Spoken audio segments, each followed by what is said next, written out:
So please make sure to subscribe to the Playgrounder. Okay, we appreciate all the love. Today we're going to talk about how the Brooklyn Nets have Landry, Shamet, and Joe Harris, but how they're not redundant and how they can actually work together.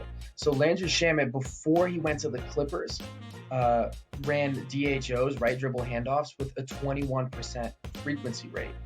This was like top 10 in the league, right? He was always running DHOs. I love to watch his hand movement, right? He really fights to throw his defender off the scent before he gets this dribble handoff. All right. The Clippers didn't run this as much in 2019, 2020. And in fact, his DHO frequency rate dropped down to 6%. And it's one of the reasons things didn't really click for him in Los Angeles, right? So the Brooklyn Nets need to make sure that they get this guy going on the dribble handoff. And we'll see a lot of teams do more dribble handoff stuff after the Heat did it so well last year. But Shamet can also, look at the hand fighting. It's awesome how close he comes around the screen. Shamet can also create off the dribble from the DHO and in other ways that we're going to see later. And that's a key difference between him and Joe Harris, right? Shamet is a much better DHO player. So if you're using him in second units, where you're just trying to generate some offense while Kyrie and KD are on the bench, this is a surefire way that you can do it.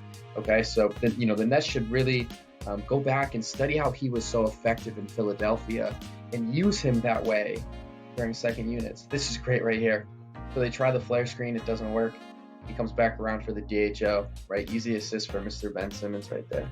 Now, Joe Harris can also do the DHO. He just doesn't do it as much, right? He spaces in other ways, which we're going to get to, right? I just wanted to show how, the Nets do kind of have this a little bit in their DNA.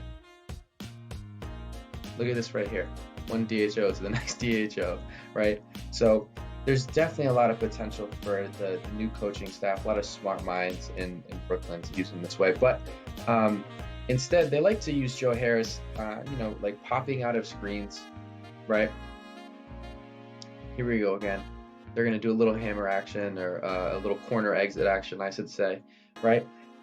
So they use Joe Harris in different ways as a shooter. They're going to use Shamet and Harris in different ways as shooters, okay? So here we go again, coming through a screen, okay? Faking the screen himself. Here we go again, coming around the screen. So they are simply gonna, and I hate to sound like a broken record, but they're gonna use Shamet and Harris in different ways. And Harris is much more just like a general floor spacer as well, but they're both really effective. And it's actually going to bring a different dynamic to this Nets team if they use Shamet the right way, right?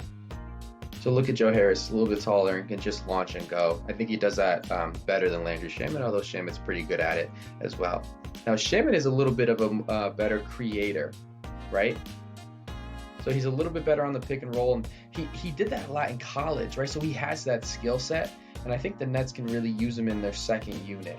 Okay, so they're definitely going to play Shamet and Harris together at a lot of points. But if they were smart, I think they would let Shamet be a combo guard in that second unit.